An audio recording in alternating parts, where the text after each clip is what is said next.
म्हाका सांग डॉक्टर अशे खंयचे प्रॉब्लेम चडशे येतात? आम्ही सगळ्यांनी ऐकलाच असतले cervical spondylosis very common. Correct. Okay, first पयलीं आमकां दिसताले फक्त ओल्ड एजान जाता.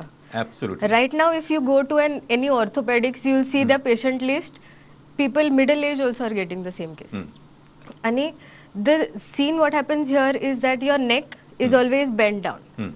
It's very common. You Correct. use your phone, you use your laptop, everything.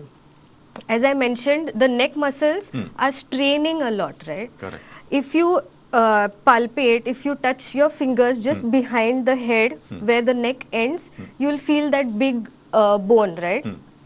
Very prominent. Teka manta C7. Okay, that's where your neck ends. So there is something ata sadya buffalo hump म्हणून. It's a symptom. Okay, that buffalo hump is that prominence which is there. It is swollen up. That C7 vertebrae is swollen up, and all the muscles around that are protecting it so much that your neck starts looking like a buffalo's hump.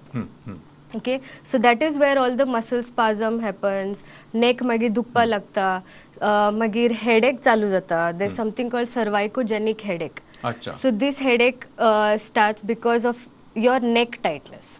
अच्छा. Okay, so this is one case that happens. Magir, in more severe cases, jenna you don't take care of this neck pain, then you start getting numbness. हात मुयेता, हे जाता, feel जायना म्हणटा लोक.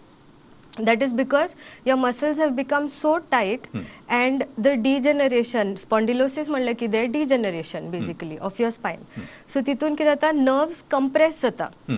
Nerves compress जाले, so it is not letting a free flow, right, to your fingers. तेज्या खातीर ते numbness feel जाता. Okay, so this is the most severe form of neck pain.